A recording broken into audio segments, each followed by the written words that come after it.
You are listening to the Enormocast.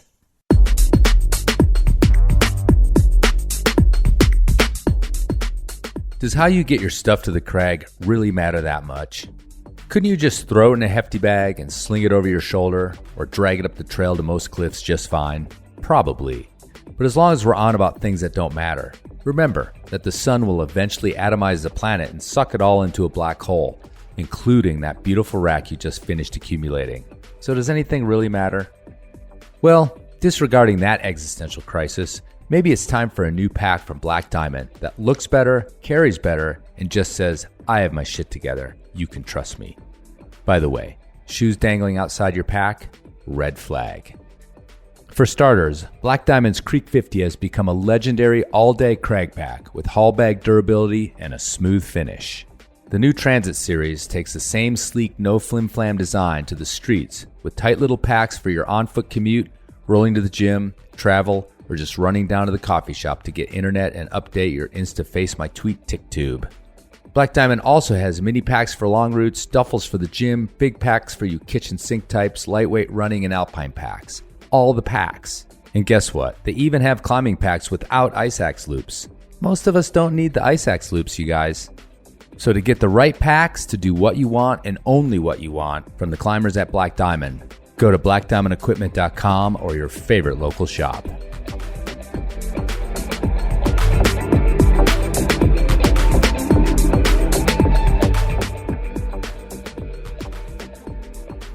Listen, where are you playing in town? You playing here? We're doing the Enormo Dome, whatever it is. It's terrific. Oh, It's yeah, big big house. We place sold it outside out. of town. That's a Very big nice. place. You sold it out. 20,000 seats. You really should. Look, you better get up there before you panic. Those pens are loose. You're very good. I have really enjoyed climbing with you. We'll make it. I don't think so. But we shall continue with style.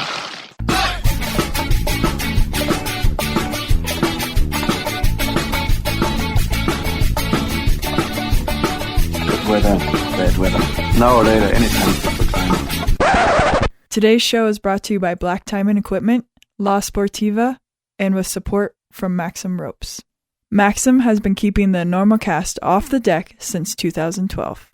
And don't forget our charter sponsor, Bonfire Coffee. Go to bonfirecoffee.com and enter Enormo at checkout for a discount on great coffee and to support the Enormocast. And now back to the show.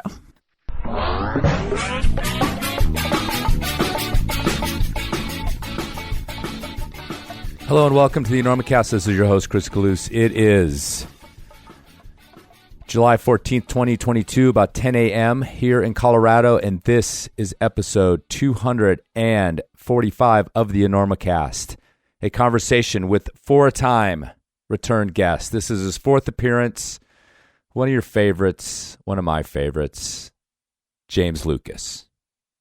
Yeah, James is back for a deep convo. A little bit different this one. Some good laughs, but we go dark as well. I think that there's nobody who's more honest on the podcast than James Lucas. We get full James. He doesn't pull a punch. He doesn't edit himself. We get it all from James. And I think James is always a good litmus test of what's going on out there in the climbing world, in the deep climbing community. He's there for it. He observes it. He lives it. And he reports back to us. So we appreciate you, James. Okay. Man, it's been hectic around here. Got back from a long vacation with the family. Turn around and heading up to Lander today. Be up there hopefully late this afternoon. Leave as soon as I get this thing popped out to you guys. Birthed from my metaphorical loins, as it were. So I hope to see you there. Or probably, if you're listening to this, I hope I saw you there, because it's unlikely you'll hear it beforehand. Hope we had a good time together. I hope we had a bone to pick about something I said, and we worked it out. I hope I returned that email that you told me you sent me. I hope I had a sticker for you right there in my warm back pocket. All right, so let's get to James. Do we have to introduce James? I mean, I guess maybe there's some new listeners popping in that have never heard James on the show. This is his fourth appearance. And frankly, if you go back through his other three up to this point, he's been here through the entire history of the Enormocast. His first interview was very early on in the program. Get sort of a memoir of James Lucas as he's gone along through climbing, through relationships, through ups, through downs. Perhaps James is most famous for being one of the few Red Point soloists. So if you haven't heard the other ones, go back and check them out. Maybe go first. Maybe do a completist reminiscing of James Lucas. Go back to number 1 before you even listen to this. Do the second one, do the third one, and get here. Spend your whole day with James. All right, enough of my blabbering. I got to get on the road. So let's get to it. My friend, your friend, the Enormocast friend, James Lucas. When it comes to Sportiva, I often praise the longevity of their venerated classics like the Mira. Because, well, if it ain't Baroque, don't fix it. Italian Baroque, that is. But as we know, I'm a stick in the mud whose glory days are well behind him. But you, dear listener, still have your best days waiting to jump out at you like a puppy wearing a backpack full of caramel corn. So hey, forward thinkers, let's take a gander at what's new over at Sportiva.com. The redesigned Cantana lace is an absolute edging machine. The updated Tarantula line provides comfort and performance at a price point for everybody. The TX2 Evo adds even more performance to Sportiva's stow-and-go approach shoes. And the new Mantra is a minimalist slipper so light and flowy, you'll swear you accidentally showed up to the gym in only your underwear. Just like in that dream you had last night. Don't worry, I just looked down too. So when it comes to keeping you thinking ahead, Sportiva is there with innovation at every turn. Why not see what's up and head over to Sportiva.com or follow them on Instagram. And remember, Sportiva is a proud sponsor of the Enormocast. So tell me about your dance classes. In high school, there's this kid who he was really into dancing. He like knew how to pop and lock a little bit. I was like, oh wow, that's pretty sweet. And like tried a little bit with him. And then after I finished high school, I went to the University of Vermont for a semester. This guy who lived in my dorm room, we had like a quad setup.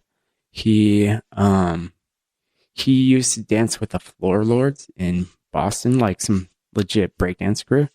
Uh-huh. He was really good and really into it. And he was like, yeah, we can dance like 3 or 4 days a week or more. And so me and him, we started this like small group where there's 4 or 5 teenage kids from Charlottesville or Virgins, a little south of Burlington, that would come meet up with us. And we'd all go and dance in the racquetball courts at UVM. And we did that for like, I guess 4 or 5 months. Right. Like a ton, like a couple days a week. I got really into dancing for a while.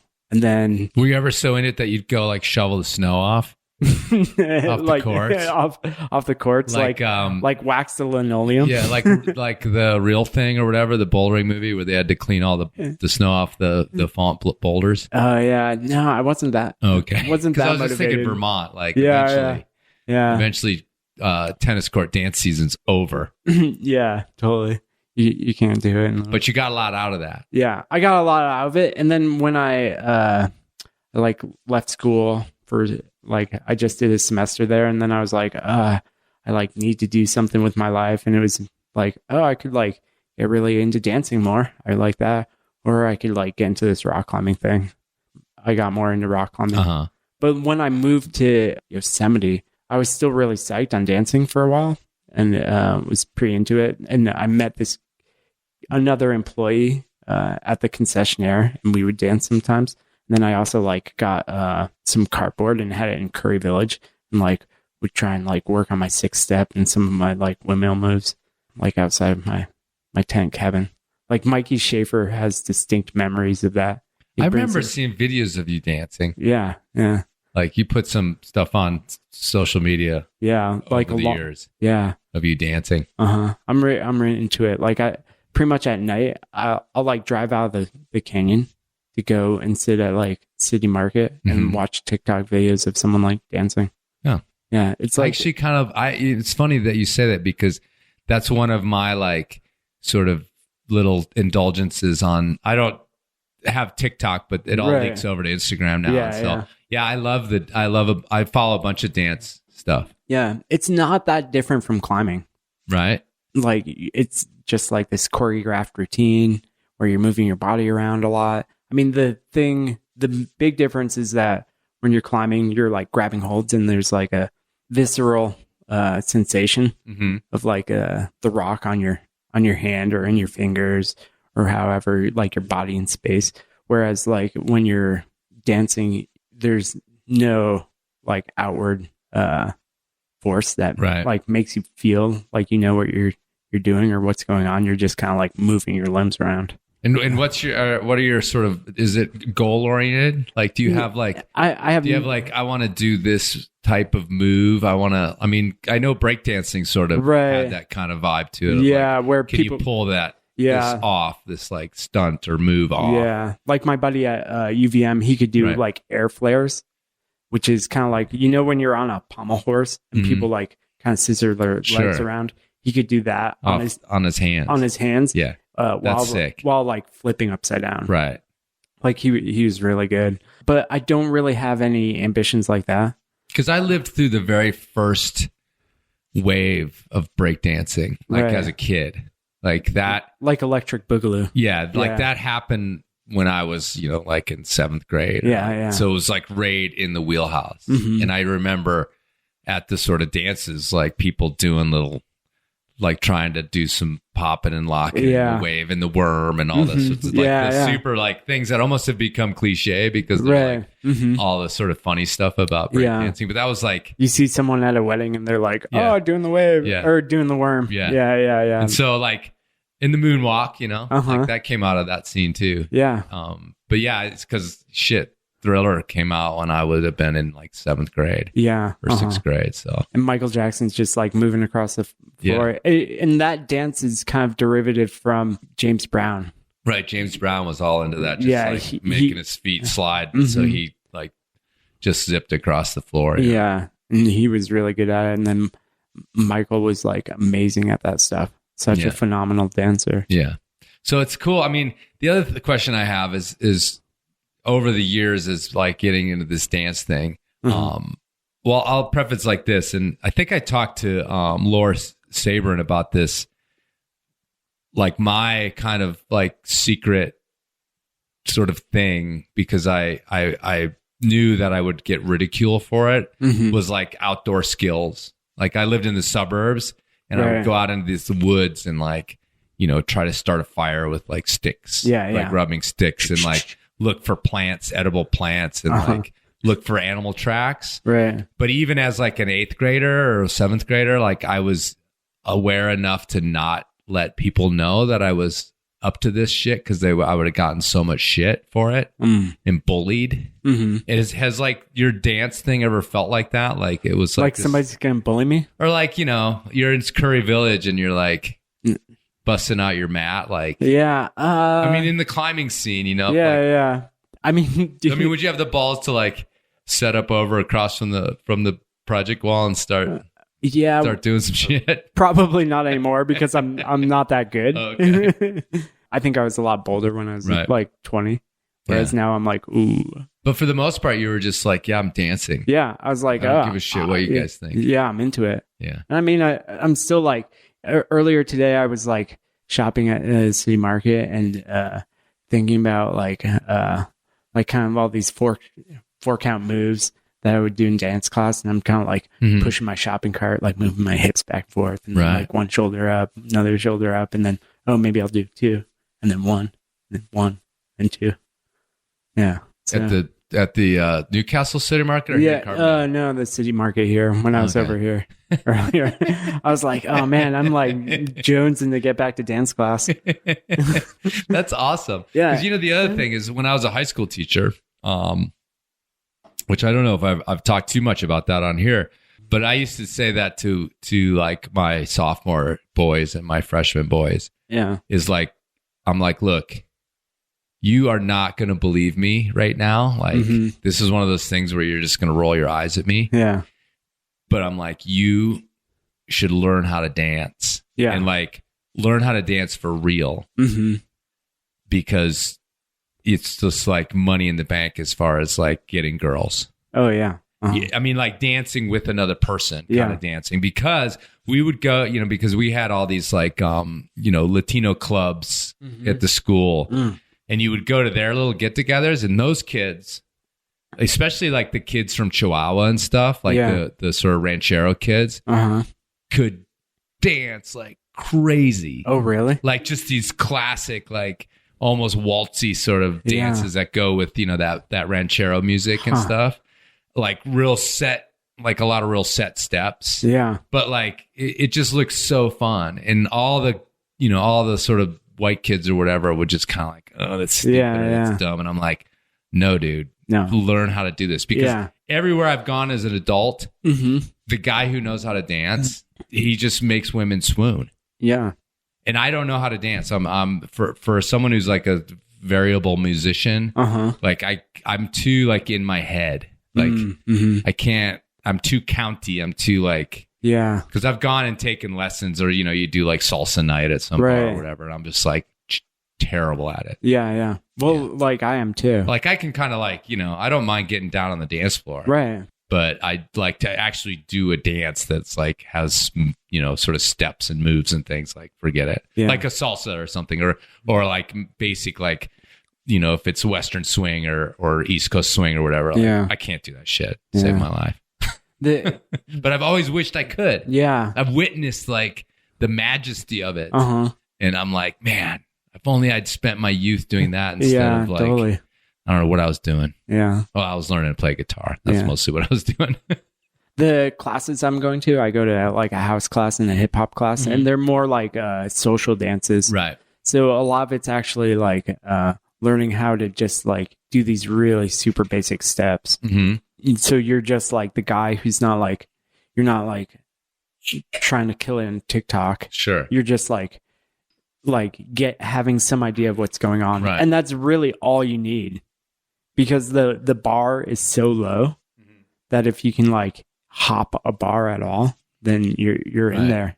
You're the guy. You're the guy. Yeah. Which is fun. And it's just nice. It's like this total like different scene than climbing. Right. Which I'm like, oh, I'm a total Gumby. And like, oh, they're, like you go and hang out at Rifle and you see everybody and they're like on their same project, or they're like doing their routine.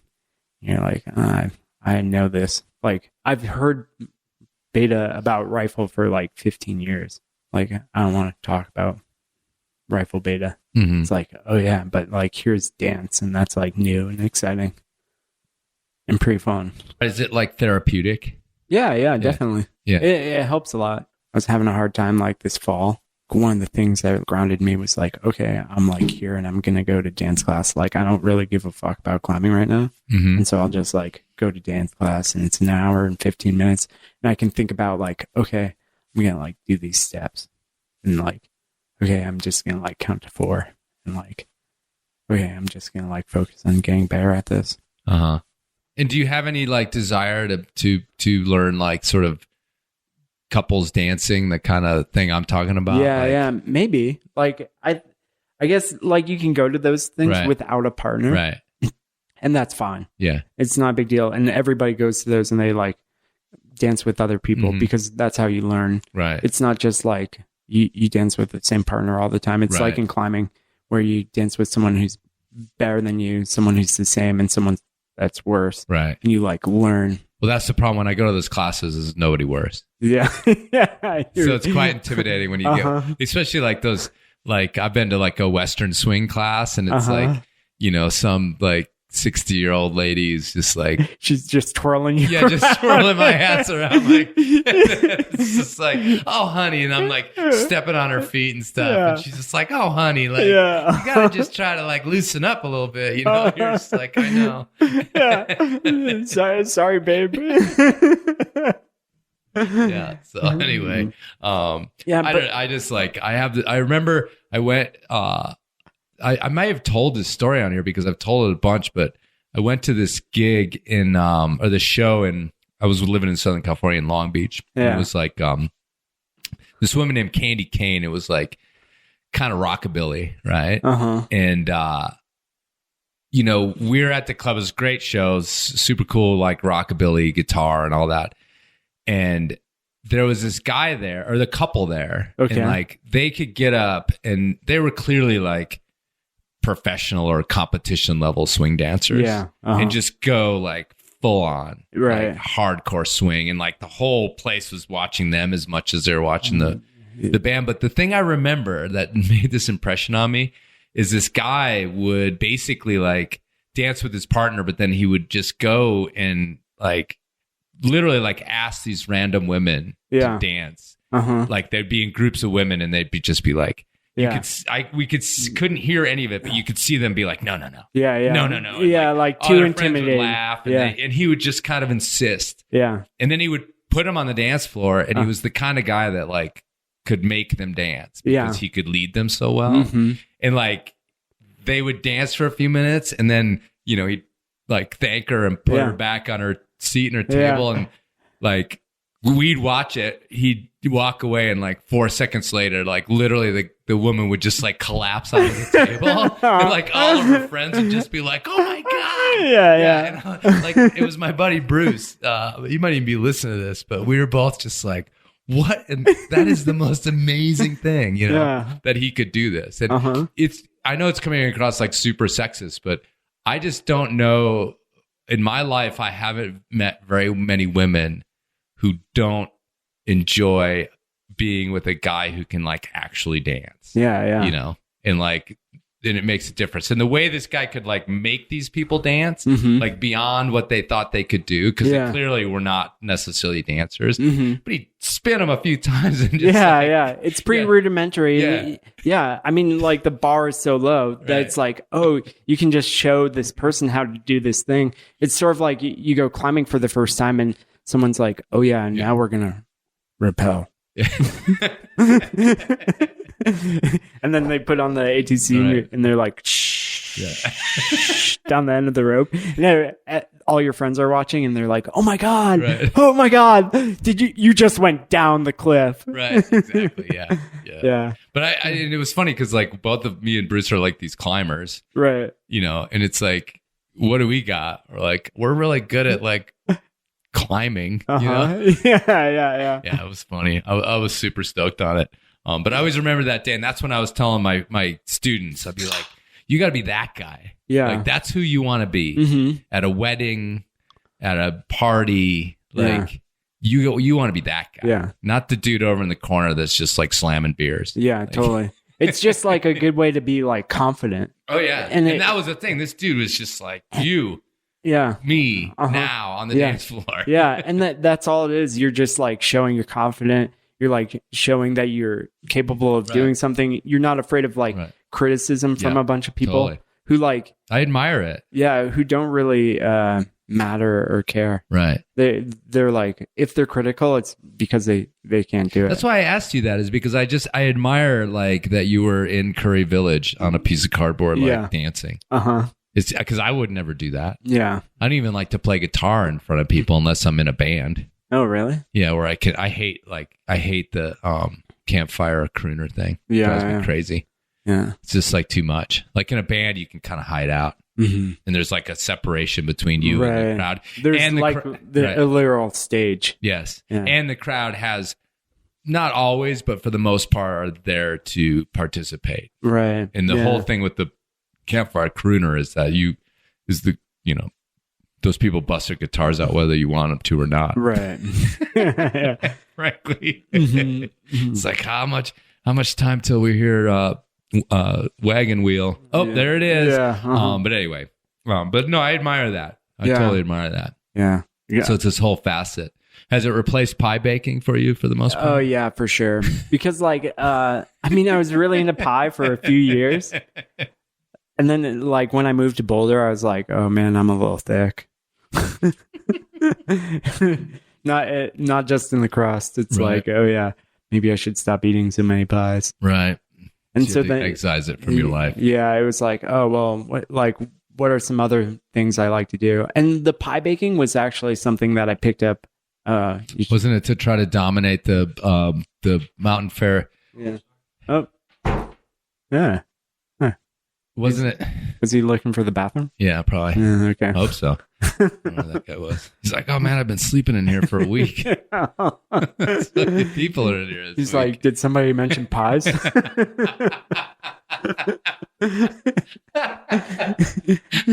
See? Dancing and pies, dude. You got it made. Yeah, You're going to make friends all over the fucking world.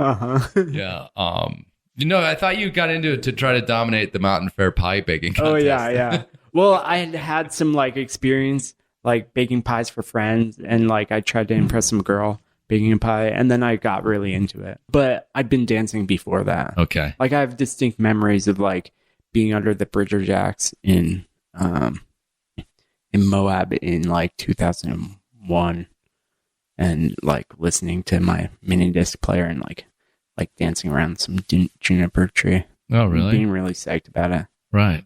Yeah. Nice. Yeah, it's pretty fun. I think Shane Lempe I have like some like bad video footage of myself like dancing on El Cap Spire that I always wanted to put music to, but never quite got around to it. Yeah, it's kind of fun. I want to see that. Yeah. Yeah, put that out. I've got my University of Yosemite shirt on. It's pink.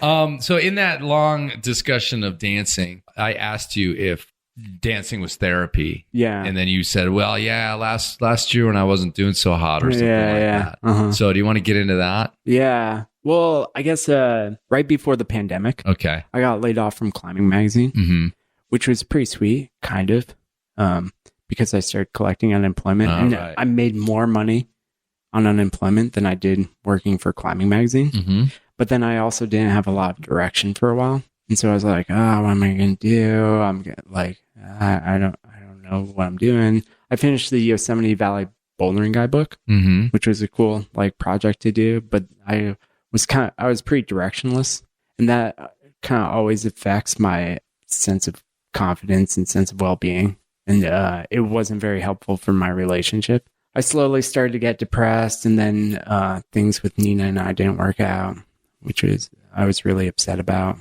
And then, like, as a result of that, all of a sudden I'm like, oh God, I'm like back to being like this dirtbag climber. I'm like unemployed and no girlfriend, and I'm living in my van. I was pretty upset for a while. I think like losing a relationship for 5 years, in addition to like not having anything else going on, right, like really affected my mental health. Oh yeah, I remember. Yeah. I was like, it was like one of the darker times in my life. Well, we before we got on the mic, just for perspective, we looked back on your last episode, right? And I read the copy that I put with it, and it was basically like James Lucas riding high, like living in Boulder, dating Nina, like got a job, like fit, climbing hard, and it was like yeah, and basically like in kind of it sounds like in sort of a domino effect, those things all kind of fell apart because it was like lose your job, pandemic, relationship blows up, and then you're probably like depressed and not climbing either. So kind of the multiple rugs ripped out from underneath you. And I remember talking to you. Like I was climbing a bit, and but I just going wasn't through the motions. I wasn't psyched on it. I mean, it's like you climb for so long that becomes part of your identity. Sure. And it's just easy, and it's what you do. It's not part of my identity at all. Like, my running joke about the picture from Back to the Future in the first movie where he's fading from the photo. That would be me if I stopped climbing. I would just fade from all these pictures of me climbing. Exactly. It's just like one of the things in your life that like offers a lot of stability. Yeah, totally. But then it's just like this thing you do, and sometimes you don't care about it, and sometimes your like sense of self-worth and everything is attached to it, and sometimes it's just whatever this thing. Right. And so what was going on? I mean, so what was life like? I mean, what were you doing? What were you putting together for money, or where were you going? Well, I was like making some money off of the Bouldering Guidebook. Okay. Kind of like making some royalties off of that. I started taking more photos. Like shortly before I left Climbing Magazine, I started. I got psyched, and I was like, I'm gonna ramp up my photo game and some of my video work. And so I was able to start selling some pictures to the North Face and Patagonia and some other outdoor brands of mostly like the outdoor world. And and so I was like making sporadic money from that and occasional freelance writing stuff. So I was like kind of piecemealing it together. It was cool. I did some cool projects. I made John Glassberg and I put together 6 short climbing skits about like the gym culture. Right, I remember those. Yeah. They're pretty cool. And we had aimed for them to be in Real Rock. But it was like right when COVID happened, and all of a sudden they switched from like a live model to like, oh, you're watching this at home. And they kind of were like, I'm not sure if this fits as well. Right. In in watching stuff at home, because they're kind of like these Saturday Night Live style skits, and people always laugh more when there's other people around. Yeah, for sure. And the comedy gets a lot better. And they're like, well, we'll pass on this. But like I was doing some projects like that, and kind of like putting stuff together. And so I was taking pictures and kind of just like, I don't know, just in like a fugue state. Yeah, what did you do about your mental health? Well, I tried to set basic goals for myself. I would set like, when I got like really upset, I would just set 15-minute timers and be like, don't panic for 15 minutes. That's all you have to do. Like, doesn't matter like anything else. Just like wait out for 15 minutes. And then if I could like handle that, and then usually like by the end of the 15 minutes, I would be okay. I'd like stop having a panic attack. Yeah. What did that look like? It would feel like I was like getting like having these like huge waves of emotion coming and hitting me, and like I couldn't control my own emotions. Like I would suddenly be like hyperventilating and kind of like crying for what felt like no reason. And then and so it would just be like, okay, I just have to like get through this 15 minutes. Was that your own therapy of your own devising? Or that was just my idea. That you didn't get? Did you see? I mean, were you seeing therapists or anything? I started seeing a therapist like a month or 2 afterwards. I was like, oh, like, okay, I need to start seeing a therapist. I'm not sure why I didn't right away. Right. It just like I guess it just didn't occur to me. Right. I was like, oh, this isn't so bad. And then I'm like, ugh. Right. I mean, people get dumped all the time. Yeah. Like, I'll just get through it. I mean, that's like, I think that's what I would do, at least initially. It wouldn't occur to me to go, yeah, see a therapist. Yeah. So what was the trigger to do that? Did somebody tell you, or did somebody be like, look, dude, I can get your shit together? Or? Yeah. I think I just got to a point where I was like, oh, like, obviously, like, I need some help here. Mm-hmm. Like, I'm like epicing too much. I want to stop epicing. Mm-hmm. And so I need some help. Mm-hmm. Like, so. Like, how dark did it get?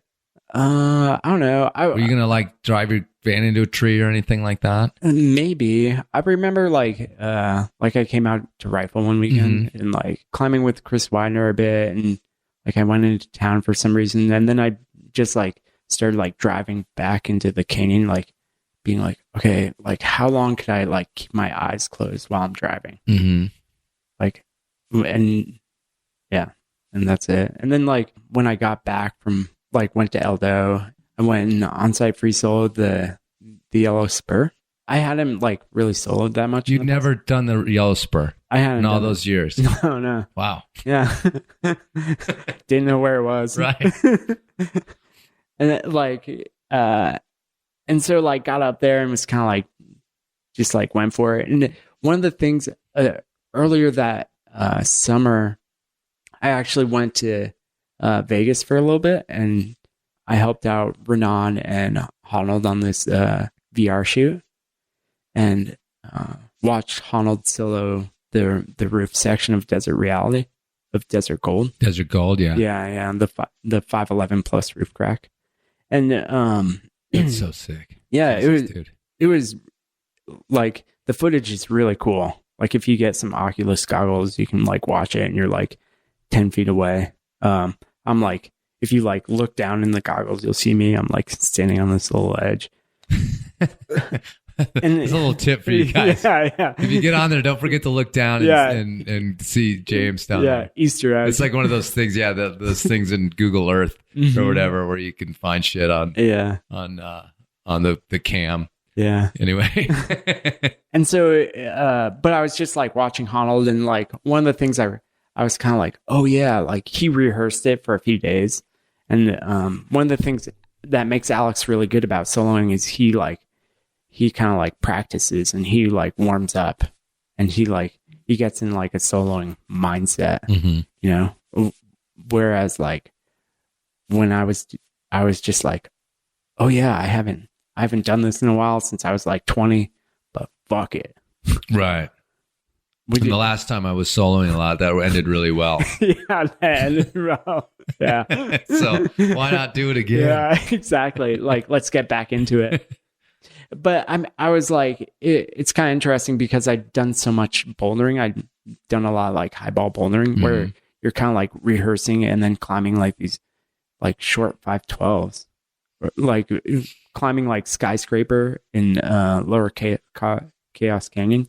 It's like V4, V5. It'd be like 11 plus or 12 minus. Right. And if you do it with snow, it's like not a big undertaking. If you do it without snow, it's like, oh, that's kind of a solo. Right. It'd be like backer zone 1 or zone 2 or whatever you call it.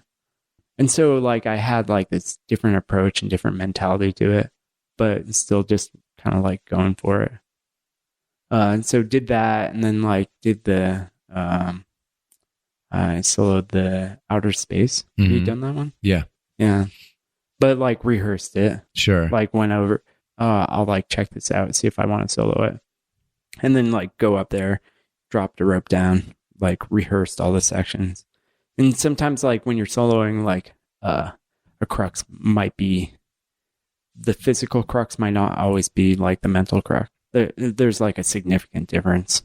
It's like, oh, there's like some 10A stemming section to like get up to the roof. That was like felt way scarier than like the 510 steep jugs because you're like on really good handholds. I didn't really rehearse the 5.7 Bastille beforehand. Now I'm not like someone who like runs up the Bastille all the time, and I was like, oh, this thing's really polished. Yeah, dude, that thing seems so grim to me to solo. Yeah. It's like, man, in Yosemite, like in the early 2000s, I was like soloing a bunch of stuff. It'd be like, oh yeah, go solo Nutcracker, which is like so polished, or like Jam Crack or Munchinella or Commitment, where you're just like, oh god, what? Seems like a horrible idea. Sometimes like that easier climbing is like less secure. So what happened with the soloing? Well, I was kind of like, I had this idea set like from when I left Vegas. I was like, oh, I'm going to go back to Boulder and maybe I could solo the Naked Edge. Like that would be pretty cool. That's like something to do in my climbing career. I'm like reasonably capable of doing this. In the past few years, I've done a bunch of like highball V7s and like V8s. A well-versed enough traditional climber that I have experience climbing cracks, and I feel like fairly comfortable climbing up high. So I went and started climbing the Naked Edge a lot, and within like a week and a half, I climbed it. I think I did it like 15 times. There's this 5.8 to get up to it, and then the meat of it is like this 11A short finger crack, and then moderate 510, a ret, and then some 5.8, and then this 10C or 511 chimney, and then this short 511 boulder problem. Which like, because my climbing's like developed and grown so much, all of a sudden it's like, oh, this is like V3. Oh yeah, like if I get this dialed, like it's not a big deal. And so over 2 weeks, I kind of like worked on it a bunch, and I was like kind of psyched to do it. And I was just kind of like waiting on weather and wanted to feel, I guess, like mentally solid enough to do it. Like I was still having these really bad panic attacks, and I was like, oh, well, I'm like, let's not trigger one of those. Yeah. I was halfway like, up the fucking Naked Edge. Right? Yeah, exactly. I was like, oh yeah, that wouldn't be amazing. Like, right. I figured out that like time on the route would be about like 30 minutes. to climb the whole thing. Mm-hmm. It doesn't take that long when you're like, I was speed climbing it in like 40 minutes. And if you're up there soloing, it's like way faster. I mean, your climbing's a little bit slower, but the overall experience is faster. And so I don't know, I just kind of like waited it out. There's like a day or two I went out there. The best conditions were really early in the morning before like this, the sun hits this like 5'10" hand crack at the top where it would be like a little bit greasier. Not significantly so, but it's like, oh, if you're going to do something like that, you want to set everything in your favor. Sure. And so I went out there like one day at like 5 a.m. and there was another party on it. And I was like, I don't want to go up there when there's somebody else on it. And then another day when I like got up to go out there and then like walked out and just like looked at the bridge and then just kind of like stood there and I was like, maybe not today. Like Alex gave me really good advice and he was like, you know, if you're going to do something like that, you just have to like, it's always there, right? You just have wait until like you're ready and you're psyched for it. Yeah. Don't pressure it at all. And so just kind of like left it. And then I went back this spring. I feel like a lot better. Like my mental state's better. I'm like, oh, you know, yeah, like soloing the naked edge would still be cool. It'd be like soloing the rostrum or something like that, except a lot less locker. A lot of people have soloed the rostrum, like 6 or 7, something like that. I think there's been 4 or 5 people who have soloed the naked edge. Not quite sure, but it's a little less insecure. And I went back this fall and climbed it with my friend Kate and just like speed climbing it pretty fast. And I was like, oh yeah, I remember all the beta, but I wasn't in as good of shape because I like started climbing a lot less. Right. I felt like more mentally confident, but like not quite as fit. And so I was like, yeah, I don't want to do this right now. So, and that's where it stands. And so it's just like, oh, it's this thing. Maybe I'll do it someday or not. Like, it doesn't really matter. It's like, interesting. Yeah. I found like my relationship with climbing has changed a lot over the past years. Like I place a lot less value in like, sending stuff and like my sense of like self-worth is like less derived from like, oh, am I going to send Apocalypse? Because like as soon as I do Apocalypse, I'm just gonna like have some other rifle project, right? You know, or you're gonna just get in your car and leave. Yeah, or get in my car and leave, and then I'll climb somewhere else. Right. It's like, oh yeah, you climb like you free El Cap in a day, and then it's just like, oh okay, like what's the next thing for me? Like yeah, and for like a few years there, I was like, oh, I want to like try. No, you're gonna feel better than you've ever felt. And that feeling is going to stay there for the rest of your life. That's what you hope. Yeah, that's what you hope. And that's what you like imagine. But yeah, the reality is like, oh, it's this fleeting thing. Right. It's like this cool accomplishment you have. And you can like pull some self-confidence and like some happiness and satisfaction from it at any time. But, you know, it's also kind of fleeting. It's like you want that like next thing.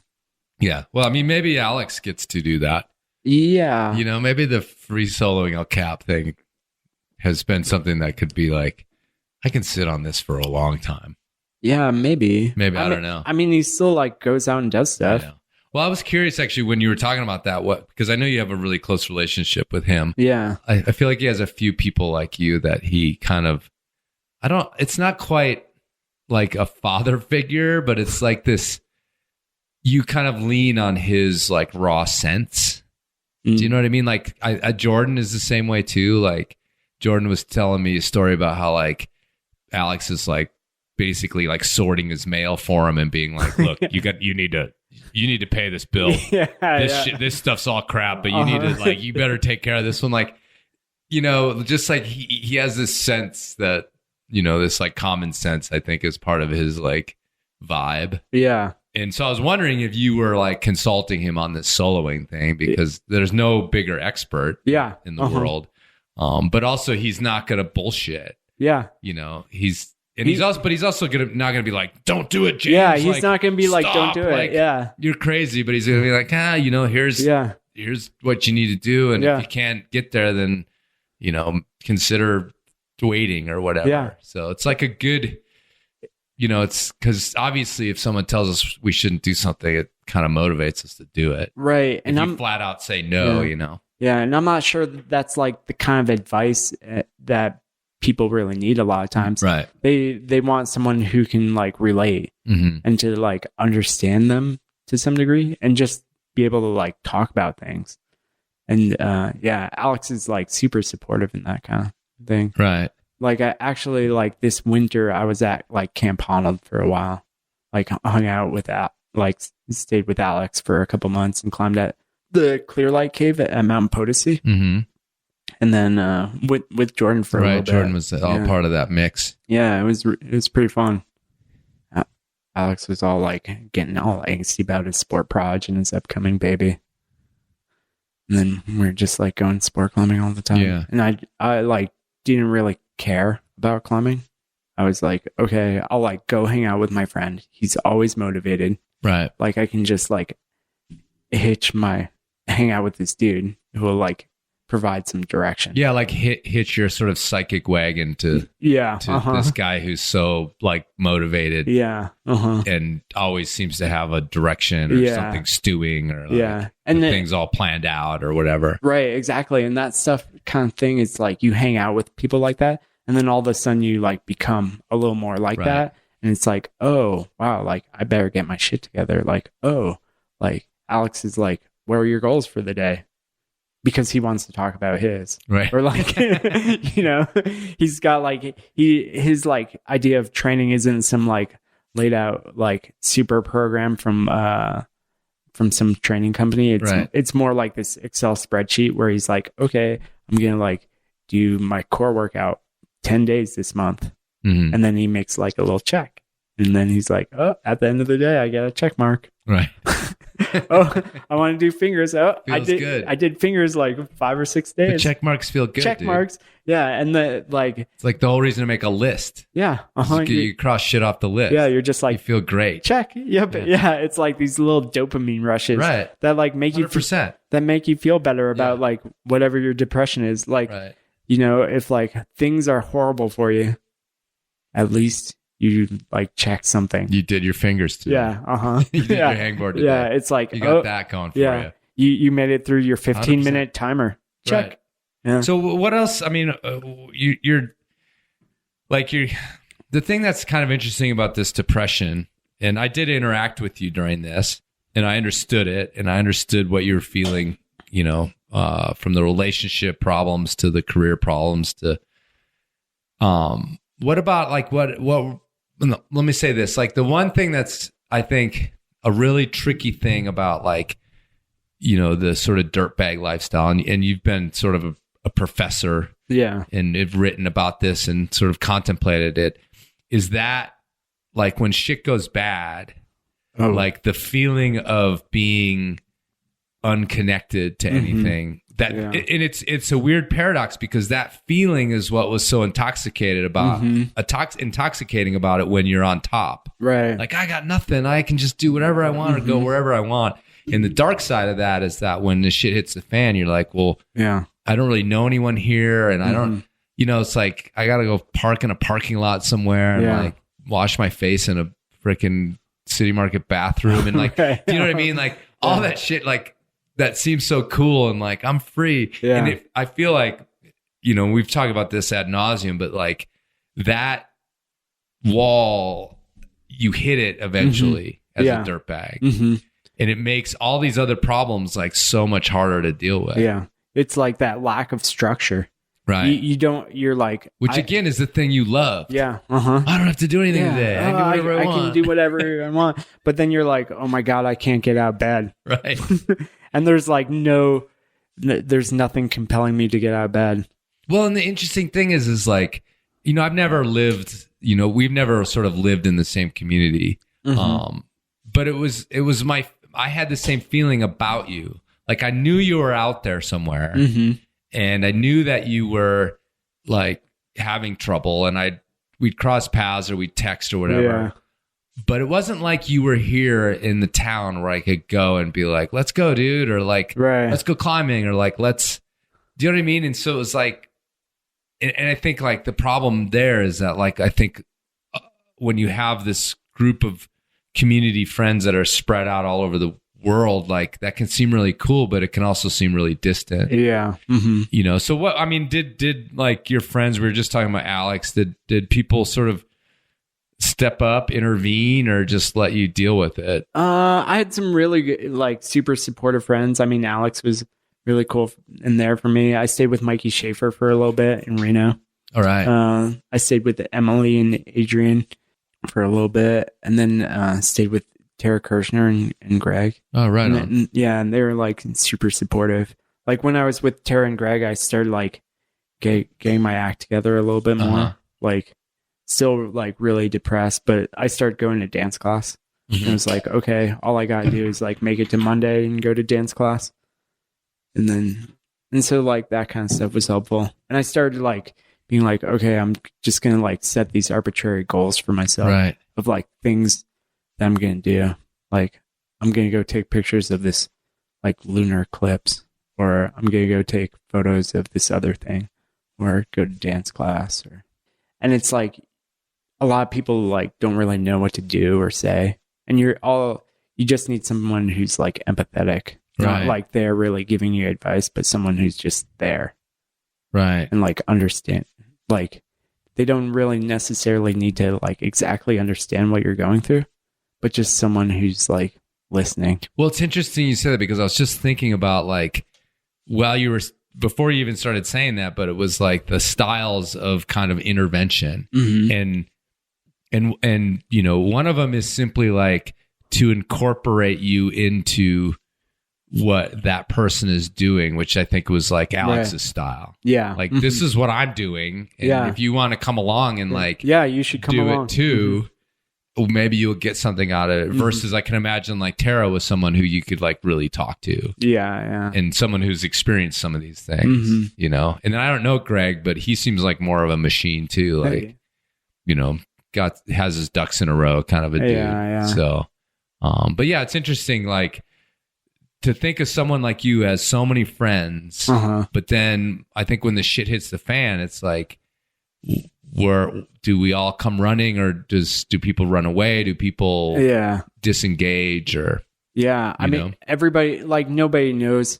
Nobody knows. Nobody knows. It's like, oh man, I hung out like at the time I hung out with a friend who her partner had just died in a car crash, and she was like, nobody knows how to talk to me.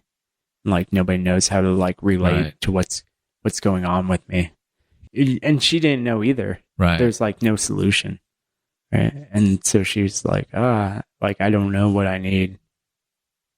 Was that an interesting perspective for you? Yeah. It was cool to hear. It's like, oh, like you're struggling with something. Like it's entirely different than what I'm struggling with, but we're both struggling. Yeah, because I remember I got like my sort of worst dumping was in college, and oh yeah, I think you told me about this. Yeah, it was that's still like the sort of like prime example in my head of that feeling and in knowing what you were feeling. Of like just the world's ended, and I mean it's just this like crazy thing because you have a perspective I do like 30 years later, and I'm like it was like relatively meaningless, right? In my life subsequently, right? But at the time, I mean, it was just a ton of fucking bricks. Yeah.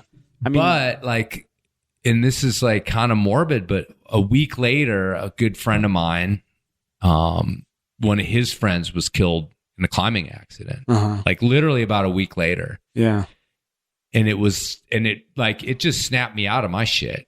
Right. Because I was just like, well, holy fucking shit. Like I just had this, it just like was a shock to the system of like, what has happened to me is meaningless. This guy just lost his like childhood friend. Right. This girl, like I've known her for a while, blah, blah, blah, blah. Like, Yeah, it was interesting. And so when you just said that about meeting someone who had who was struggling with something, sometimes it can be like a whoa, that's serious. Yeah. And maybe what I'm dealing with I can make room for this person's sort of needs right now and put mine aside, because that's one of the things about depression, I think, is that's what happens is you become like incredibly self-centered too. Yeah. And you have that perspective later, but when you're in it, you don't, it's not like, although you can, I mean, I think depression can be this like cycle of guilt because you do have these moments where you're like, I'm being like this total baby and like,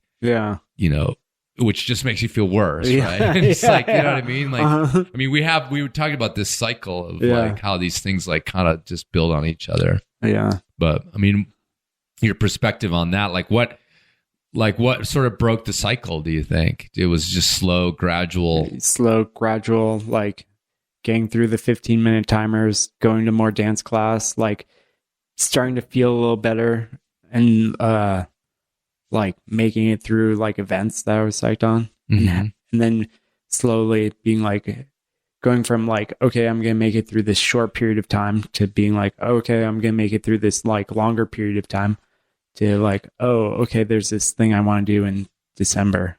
Like, oh, okay, I have a job shooting on Moonlight Buttress in November. Okay, I just need to make it to that. Oh, and then Alex's wedding is like later that month. Okay, I'm going to make it through that, and like I'm going to write something for it. And so like, here's this other thing that I have, like, I've got like this goal for it. And then it's like, oh, Emily and Adrian are getting married. Okay, I've got something else to look forward to. Yeah, you got to go to all the celebrity weddings. Yeah.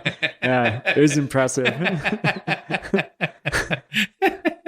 That's awesome. Yeah. Well, I mean, it's cool that like those events were like this anchor for you. Yeah. I mean, essentially, and they're arbitrary things. You just have to like set these anchor points, because it wasn't like I had some like a full-time job where I was like, okay, like, even though I feel like super shitty, I have to show up on Monday. Do you have any sort of like, I mean, what's your family support system like? Is that existent? Nah, it's non-existent. Really? I mean, like my mom will text me and stuff. She's super religious. And so kind of like divorced myself from that as a teenager. That's difficult. Yeah. Yeah. I have like, I'm the fifth of 6 kids. Right. And so, pretty like close knit with my siblings, but everybody lives like in Washington on Martha's Vineyard and Philadelphia. My twin brother lives in Bangkok. And so it's like, we're all like so spread out. One of the things that's interesting too, I mean, going back to this dirtbag kind of isolation thing, is that when all our identities is climbing, right, and our friend groups is climbing, like, it has, like, for me too, and I get along great with my family and I'm very close with my parents, and my brother and I have a decent relationship, but there's still this like gap. Yeah. And I feel it. When I'm hanging out with them, I mean, I joke about how like I don't have anything to talk about. Right. And it's, I mean, embarrassingly, it's a little bit true. Yeah. Because it's just like there's this gap, and I know the feeling of, we're talking about rifle or whatever your local crag or local community is. To me, there's this feeling always when I get into that community, I relax. Right. And I drop a little bit of pretense that I might have in sort of making small talk at a party with someone who's not a climber. And I mean, like I said, I mean, I'm intellectual enough and I'm well read enough. I can have conversations, but there's a back of my mind kind of feeling when I'm doing that like, I'm thinking like, am I doing this right? Am I like putting the, is he aware? Like, right. Or what, you know what I mean? And it's like, that's one of the things that keeps sucking me back to the climbing community is that feeling of like, this is my peeps. Yeah. And as much as we give shit about like talking about beta and stuff like that, it's still, and I think everybody, or not everybody, but a lot of people have those places, whether it's climbing or not. Yeah. It's the running joke of like the husband who, wants to go golfing with his buddies. Right. It's because it's like, I can like just go and like be myself, maybe too basic of a way to put it. But right. Yeah. But do you know what I mean? Like, when back to our families, like, there's like this gap, I think, sometimes, right? Uh-huh. Where, like your climbing friends can be like really close, but then it's like they're also like really spread out. Right. And then, like it's like, oh, Mikey's in Reno. Oh, Alex is in Vegas. Oh, Tara and Greg are in Boulder. I've got like friends in Washington. It's like when you're in the moment and panicking, it's like you can't see them right away. Right. And so but that's like one of the values behind climbing is like you get to travel and get to like be in these independent places and without the structure. But it can make when things go wrong, it can be really difficult. Yeah, and I think we've been talking a lot in here about things that are both good and bad, like these paradoxical things. And that's, when you talk about distance too, like there is a bit of distance with those relationships because you just don't know what's going on in their everyday lives all the time, Yeah. And again, like my kid's 3 or 4, like you definitely get locked into this family thing. But I had this sense that you were out there and you were struggling. Right. And again, we would talk occasionally. Right. And, whatever sort of support I could do in those talks. Yeah. But it was like, it still felt like, what can I do about it? Like he's in this whole different world than I am, especially as a guy as a kid and stuff, because I've sort of removed myself from that community. But I can imagine when I was in my 20s or something, I would have sort of been oblivious to it. Do you know what I mean? Like I'd have been like, what the fuck's up with James? Like, fucking big deal, dude. Get over it or whatever. Yeah, totally. And my perspective now is understanding that those things, they seem trivial on paper. They seem trivial, not trivial, but a lot of them seem trivial 20 years later, 10 years later. Right. But it's irrelevant to how they feel at the time. Yeah. And like you said, you didn't have control over it. Yeah. It's like, your emotional intelligence got a little bit better. Yeah. It's like, I remember like talking and texting with you a little bit, and that's like, there's a lot of value in that. It's like, oh yeah. Oh, I could always like, when I'm in like rifle in the summer, I can see Caluce. Well, I've always felt, since we started doing these podcasts, actually, I think we've become better friends. Yeah. Because I didn't know. I tell that all the time. Like, I didn't know who the fuck you were the first time we did a podcast. Oh, yeah. I was just like, all right. I kind of did. And I was like, okay, this guy really wants to do a podcast. Yeah. Like, let's get this done. But at the same time, like, whenever we've run into each other and I'm older than you and sort of like in a different place in life, but, I don't know. It just has always felt like, I want to come to I don't know. This is going to sound weird, but I'm like, I'm going to come to the table when James is in town. Yeah. Like, let's hang out like for real. You know what I mean? Let's hang out. And even if we spend one day together climbing, I'm like, for some reason, I've always like, I want to be present when James is here. Yeah. In a way that I'm not as concerned about it with other people. Yeah. I don't know if that makes any sense to you, but, or if you've ever felt that, but I've tried to always be present. Yeah. When you're sort of in town or when you're, not that we hang out, but like when we spend time together, I'm like, I'm here. Yeah. Let's talk about real shit. Yeah. Let's not just make this fluff, So maybe that's why these podcasts are so popular. Yeah. When you come on the show, I don't know. Thanks, Caluce. That's really nice.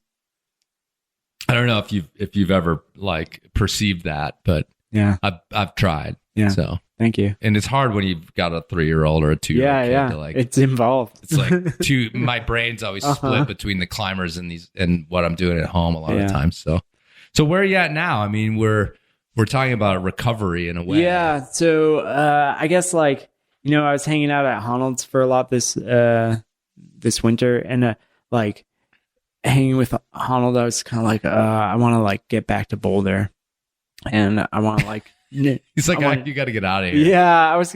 Well, he's like, you can stay as long as you want. Like, do whatever. Like, yeah, I'm psyched. That's a good friend. Yeah, that's a good friend. Yeah. He was like psyched to have someone around to climb with. Right. That's like a good friend, keeping in mind that his wife is increasingly pregnant. Right. Yeah. Yeah. So. Yeah. Not that he gets to call the shots, right? But that must have been sort of interesting. Yeah, and she's also like really supportive. Yeah, and I bet. she's an amazing woman. And, but just being around Alex, I was like, oh, okay. Like I want to like do more. I want to like start to get more. I want to be more. Yeah. I want to like Alex. I want to get my shit together. And so I like started applying for some jobs, like getting my resume together, writing like some cover letters, rewriting them, writing them again. And then, I went to Bishop for like 6 or 7 weeks working on updating, the Bishop Select guidebook for Wolverine. And so it was like, okay, I've got this task. And I was kind of like, I was also thinking about like, oh, do I want to live in Bishop? Like, do I want to live in Vegas? Like, I don't have any connection back in Boulder. Like what am I doing? Where am I going? But I felt like a draw to go back to Boulder, not just because like I had this like mostly empty storage unit, but like I really like the low key anxiety of Boulder. Right? What do you mean? Like, every day there's like the constant joke of like every day, like the Boulder guy wakes up at 5 a.m. and he gets his like caffeinated like kombucha, and then he like goes swimming like up Boulder Creek feet first. Right. Right. And then he's like at the office at 8:30 and he's like, hey, what's going on? Right. All bright-eyed and bushy-tailed, and you kind of want to like punch him in the face. But like, I like that feeling of like, oh, you should like be doing something. You should like, right. You're supposed to, yeah. Yeah. You should don't like, be fucking lazy. Yeah. Don't be lazy. Like, what are you doing? Like, oh, what's going on? And like, dude, I just fucking set my, my record on the first ladder or whatever. Yeah. Like, yeah, what'd totally. you do today? Yeah. Kind of thing. It's like 49:58, and I like some of that. Like I've found a lot of value in that over the years. Like, you hang out for a long time in places like Yosemite or in Rifle or like in Bishop, and, all of a sudden it's like, oh, you're waking up at like 11 o'clock smoking some more weed.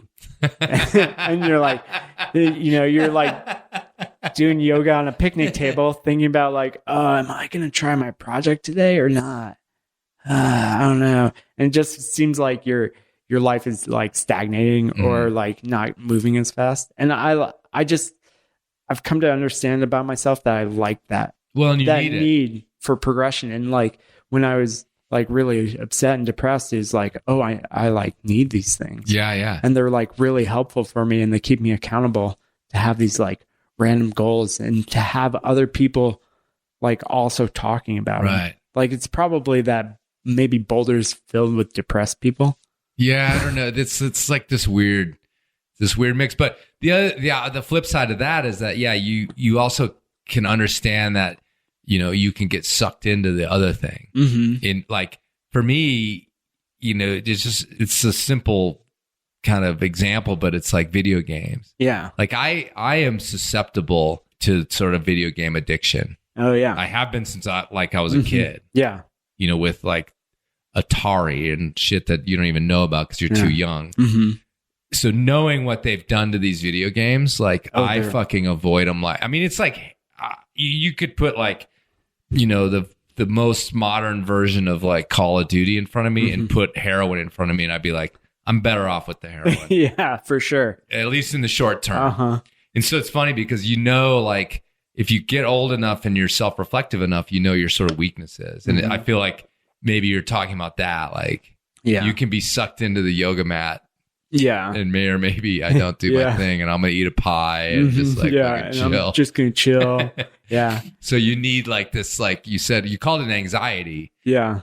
Because it's like good and bad, but there's like good aspects to it. Yeah, and there's good aspects to it. Oh man. When I was hanging out in Vegas, Honnold got me into doing crosswords. It was actually something that my therapist suggested too. He was like, oh yeah, if you're feeling depressed, like do Sudoku, do a crossword. Just like fire some shit in your brain. And just like think about doing the thing. You get a little endorphin shot when you get it right. Yeah. And Alex is really good at crosswords. Like when we were doing that, when he sold the Desert Gold thing or whatever, he, like that next night, he did his 100th consecutive New York Times crossword puzzle, like solved it. He's like always on it. And then the New York Times actually has this little thing. It's the Daily Mini. It's a 4x4 grid. Right. Have you done this? No, but I keep hearing about it Yeah. in relation to Alex Honnold, actually. Yeah. Well, there's a leaderboard for it. You're a scoreboard. Right. And you can like send these things to your friends, and so they can like follow you. And they're kind of like hard to figure out at first. I think like when I first did them, I would be like 90 seconds, 2 minutes, like 2:30. And I'm like decent at words, but not amazing. But Alex was getting like 30 seconds, Right. 25 seconds. And then I went from Vegas down to Waco for a little bit. And there's a bunch of other kids down there who were also into the New York Times crossword and these daily minis. And they were like, oh yeah, like they were getting like 45 seconds. And so I was like, oh, okay, I'm going to like do this and get a little better at it. I got some tips about like, okay, when you like figure out the first clue, then switch to vertical because you know the first letter.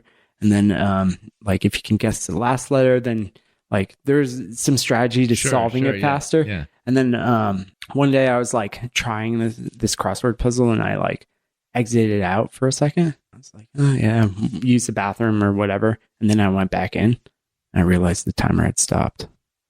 And I was like, oh. And so then I started like looking at I would like read the clue as fast as I could. And stop it. And then either think about it or look up the answer on the internet. Right. And then all of a sudden my times went from like 90 seconds to 16. Right. First day I did that, like within 5 minutes of my score posting, Alex Honnold, ding. Really? Hey, dude, nice time on the Daily Mini. I was like, oh, yeah. And I was like, oh, yeah, cool. Yeah, man. I like stuck it. And then I did it again the next night, 16 seconds. And then like, ding. And he's like, dude, how can you like do this so fast? You've got such fat fingers. And then you come clean, dude. Well, the third night, he was like, dude, when you get back to Vegas, we're going to sit down and I'm going to watch you do the Daily Mini. He's too smart to fucking deal with that shit. Yeah. Because what happened was like, it was like obvious that I was cheating. Right? He didn't know how I was cheating, but he was like, you are definitely cheating. And I tried to be like, oh yeah, I'm in Waco, and so what I'm doing is Mind is expanded. I'm like eating peyote every night. I'm taking these rests, and my mind is super focused. I've got like all this focus in my life right now, and then like went back to Vegas, and like me and him and Sonny all sit down around the table, and he's like, "Okay, everybody go," and like my thing. I go ding like in 25 seconds. It was a reasonably fast. Right. That's a pretty fast time. Yeah, I was fast. I was psyched. And then like 2 seconds later, Sonny goes ding, and she's really good at it. And then I like look over at Alex, and he's just like sitting there, and then he goes, "Oh yeah, I turned my dinger off. I got like 16 seconds."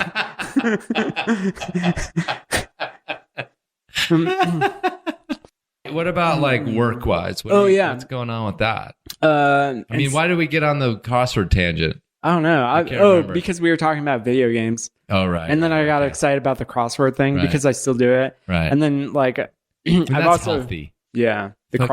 Pretending to shoot people with a sniper rifle, not healthy. Dude, Mark Houdon has like a target range set up in the rifle campground right now. Oh, really? Yeah, he's got like a pump. Like air BB rifle. gun, Yeah. like a pellet gun. He shoots all these like little Altoid cans and stuff. It's pretty sweet. But I guess like so I wanted to like go back to Boulder and like have that anxiety and have the need to like do the Daily Mini a little bit faster. Mm-hmm. And as I started going back, I started applying for more jobs. And the interesting thing about like the current job market is like if you get like instead of like looking at Instagram or Facebook or TikTok or Snapchat, you can look at like LinkedIn and Indeed.com and Glassdoor and ZipRecruiter. Like they're almost like these social media platforms for jobs. Mm-hmm. And there's this ability to have like some this internet distribution where you're not like physically going in and like handing your resume to someone, but you're like digitally doing it, and there's a little less like personal interaction. Right. And so then I got psyched on like applying for all these jobs. I was like, okay, I'm gonna like try and apply for a bunch of jobs. At first, I was like, okay, I should set like a number of applications for myself, and then I hit that, and then I was like, oh, actually, I want the number of rejections. How many people are like looking at my resume, and providing feedback, and then it was like, how many interviews can I have? And I had some like really cool interviews. I think I applied to like a couple hundred jobs, and I had like 16 or 17 interviews within like this 2-month period. Are these Zoom interviews or are they in person? The majority were Zoom. Right. I had a few in-person interviews on the Front Range. Right. But most of the work I've been looking for is like copywriting and like content management stuff. Where all within the outdoor industry, or are you breaking out? I was like looking beyond the outdoor industry. Right. Like I had a few interviews with companies in the outdoor industry, but then I was like, oh, I could make a lot more money if I'm not like working in the climbing world, and also my skill set would increase significantly. Like if I'm talking about, writing about, or like running these programs that don't have anything to do with climbing, right? And so I got, just got like more into interviewing and stuff, and kind of like I did pretty well. There's a few jobs I got really psyched on and got close to, but nothing panned out. And so is this like, what's the woman's name in the Helen Bonham Carter character in Fight Club? Where she's like addicted to going to help therapy groups. Yeah. Like you're addicted to fucking getting rejected for jobs, like or doing interviews. Like it's now no longer about the job. It's not about the job. It's just you doing interviews. It's like it's not about sending the route. It's just about getting to the third bowl. Totally. Yeah. Right. Getting a high point. Yeah. Let's just like try this over and over again. Another high point. I wonder when I'll get through that knee bar problem on Apocalypse. Doesn't matter. I just want to get through that one section. They're like going to finally offer you a job. You'll be like, no, thanks. Yeah, no, thanks. I got like six more in. Or you're going to take the job and then still do like, on the weekends, you're going to do interviews. Yeah, totally. Like, yeah, it's really interesting. My interview ability has increased significantly. Really? Yeah, I had I'll let the Enormocast nation be the judge of that. Yeah. Am I more articulate than when I was making pies? I think I had some more like small penis jokes then. Yeah, true. Yeah, how's your comedy? Pretty good. I did a stand-up show in Vegas in November. Like open mic. Yeah. It was at this like stand-up place, Wise Guys, and then I did a show in Boulder. Did you get laughs? Oh yeah. Like the thing is, I've mostly honed it. I've got like a really solid like 5-minute set of small dick jokes. Right. It's like my way of like talking about my insecurities, and talking about like body dysmorphia and like these other problems and issues I have in my life, but they're all framed around how small my penis is. Gotcha. Yeah. Which is a metaphor for how small your penis is. Exactly. Yeah. That joke's it's small. When I was really depressed, it was great. And I noticed I'm like a lot more able to do that stuff when I'm depressed because like I like don't care and I'm funnier. Right. No, that's I always talk about how Mark Maron's podcast inspired this podcast. And yeah, it's no doubt that those like so many comedians are like dealing with all sorts of mental health issues and depression and all these things. Like, I mean, Robin Williams was a famous, example of that. He struggled with it his whole life and he was like one of the funniest humans alive. Yeah, totally. So it is an interesting, I mean, it's, I don't think it's 100%, but it's an interesting correlation. Yeah. For sure. I think because a lot of like what makes things funny is you're like telling some truth, right? But you're just making it like entertaining to people. Yeah, and also you're like saying this really fucked up thing to someone, but you need someone to listen to how fucked up your life is, and so you can't just be like, oh, I'm like really upset about like these relationship problems or these financial problems. Like people will kind of like nod off and like ignore you. Right. But if you can make it into a joke, all of a sudden, like you have this attention and like some reinforcement. I think too that like it's also a statement on how just everybody is struggling, because a lot of times you want that kernel of them relating. Yeah. And also being like I was saying about meeting, someone whose problems seem more difficult than yours. Mm-hmm. That's, I think, a little bit of it as well. You know, just like, well, at least I'm not as fucked up as that guy is. Yeah, totally. But you have to have some empathy. And that, I mean, the really great comedians, you have to have, they elicit some empathy for what you're saying. Yeah. And that's in my opinion. I mean, the Joker, like the one-line joke guys are funny too, but the deep sort of philosophical comedy like Marin's and some of the truly greats, you're like, oh yeah, that's me too. Like a little bit of discomfort kind of thing. You know what I'm saying? Yeah. So you can just, but you still get a charge out of that. Yeah. But the other thing was like, I guess my biggest struggle with that is like I spent a long time like coming up with all these really good small penis jokes. But then all of a sudden, like one day I'm like standing in the bathroom, like looking down. I'm like, oh God, is my penis really small? Right. Wait, am I like, was I joking? I don't even know anymore. I keep telling everybody I have a small penis. It was supposed to be a joke, but God, it doesn't look that big anymore.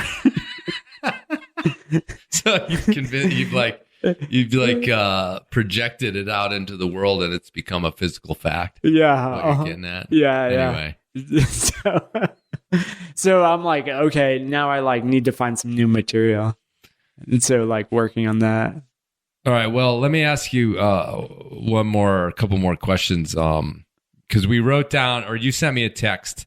I'll just reveal it here. When we were talking about like, well, what are we going to talk about? And you sent me a text that was, quote, depression, dating, career, climbing media.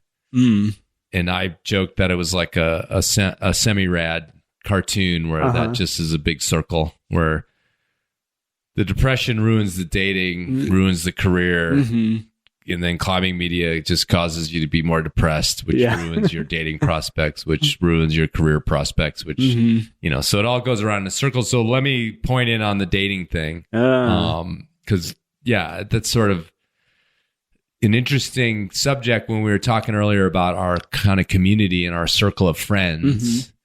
And, interesting that you were like, oh, I'm staying with this couple in Boulder, and then I'm staying with this couple and I went to their wedding, and then I'm staying with this couple and I went to their wedding. Yeah. You know what I mean? Because you're sort of at this place in life where, it's like if you're a single dude, a lot of your friends are pretty locked at the hip. I mean, Mikey is as well. Yeah.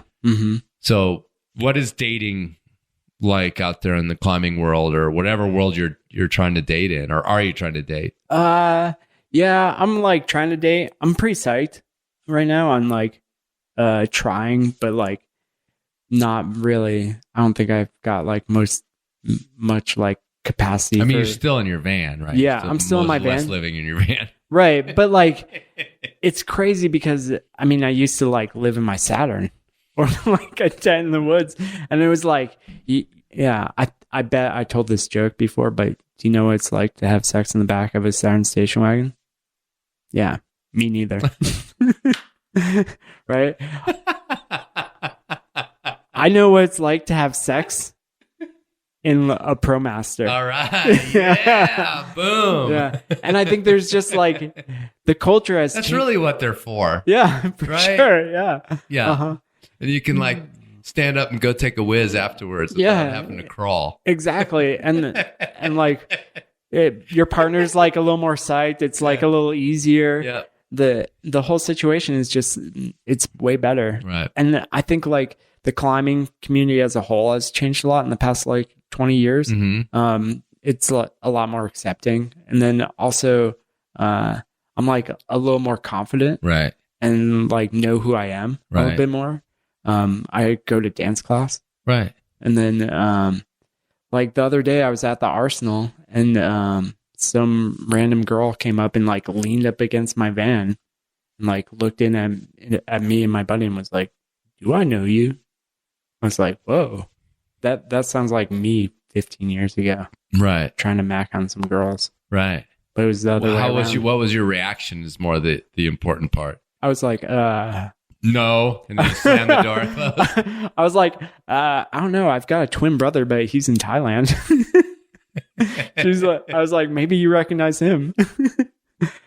It's been really fun. I've been like trying to flirt more and get better at flirting, which is super hard.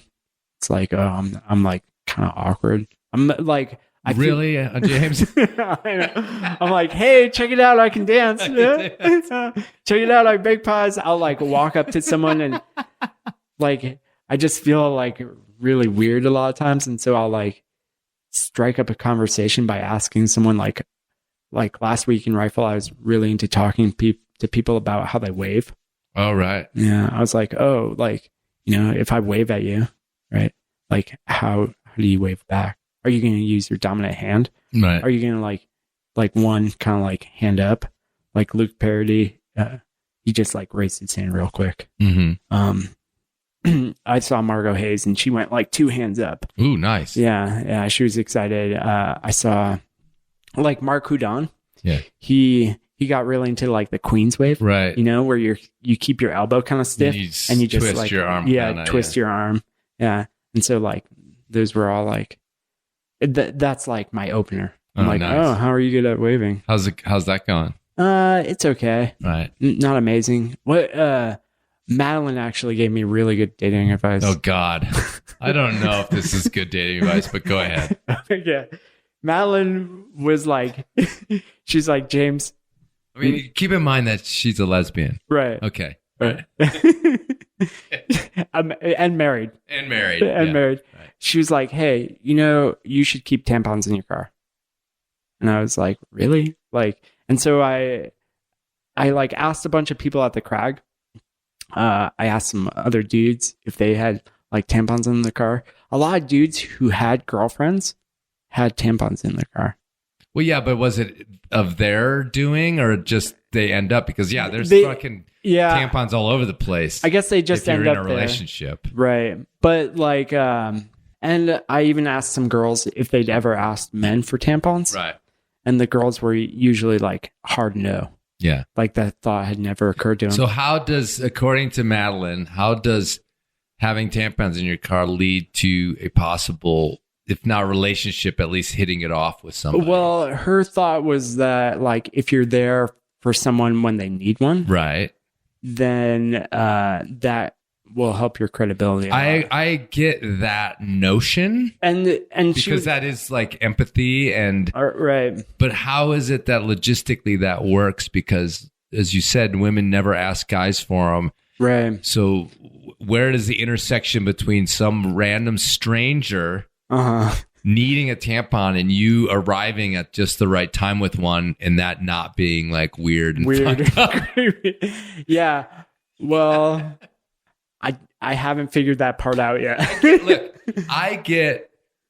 Here's what I get is that if you are like casually seeing someone and it's still in the very casual sense, and somewhere in there you're out doing something and it happens and you're like, oh, hey, I have this. Yeah. Like if you could come to the rescue of someone like that, I think that's you're definitely like, definitely like putting down a good foundation. Right. So then, but the circumstances that lead to you, I don't know. Well, but so that's a situation where it might happen. Right. So why it's good to have a few in there because you know what? If in an emergency situation, they're actually very good for wounds. Yeah. Or starting fires or nosebleeds. Yeah. But if that situation is to occur, like Khalees likes that one. Someone had the image of you standing at the base of the project wall, 2 fucking tampons stuck up your nose, belaying somebody. Oh yeah, I got a nosebleed. Don't worry about it. Just rip the strings out. Yeah. Anyway, what were you saying? But you need to get them at some point for that like situation to work out. Mm-hmm.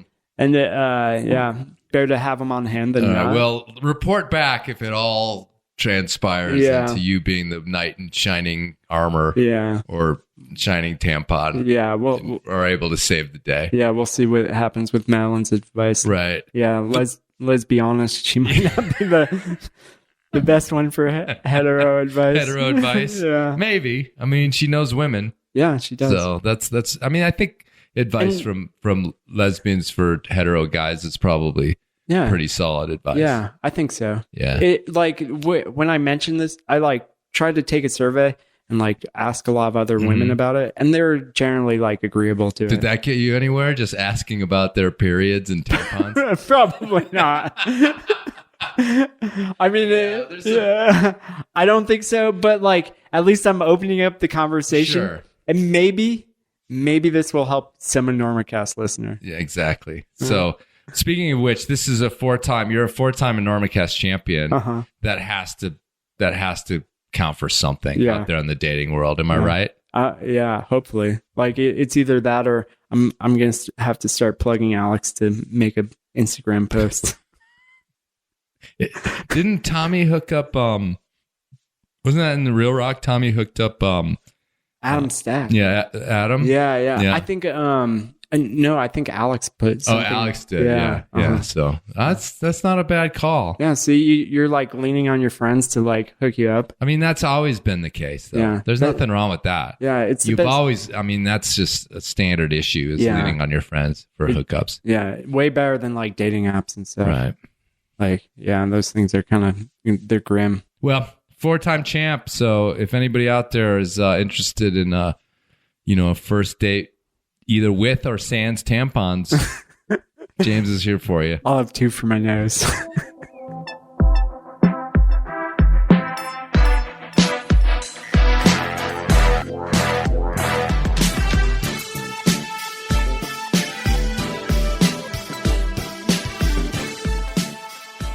All right, folks, thanks for listening.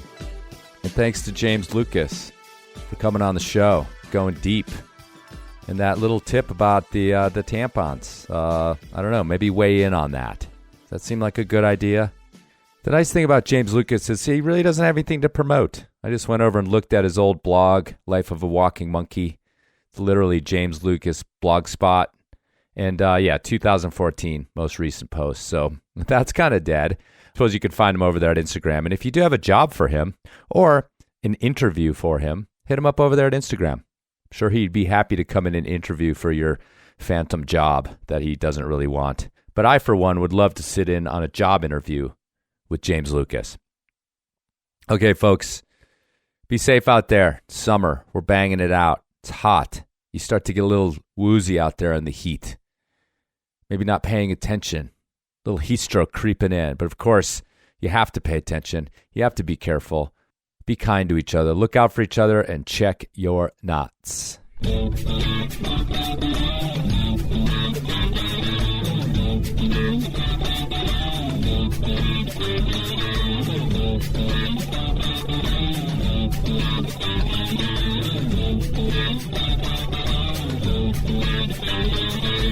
Lloyd, man, no babe is worth it, dude. No. Listen, hang with us, man. We'll teach you Bibles full of truth. Right. Lloyd, man, you can't even trust them, man. Because you know what it's about? They spend your money and they tell their friends everything, man. It's about economics.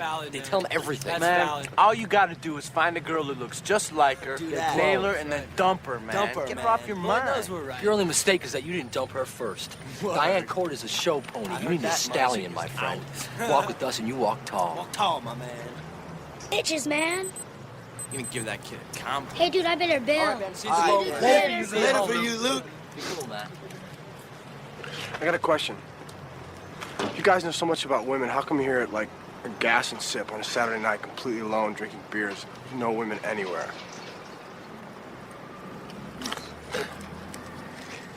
By choice, man. That's right, man. It's a conscious choice. It's a choice, man. Choosing to be here. I want to be here, man. I'm choosing it.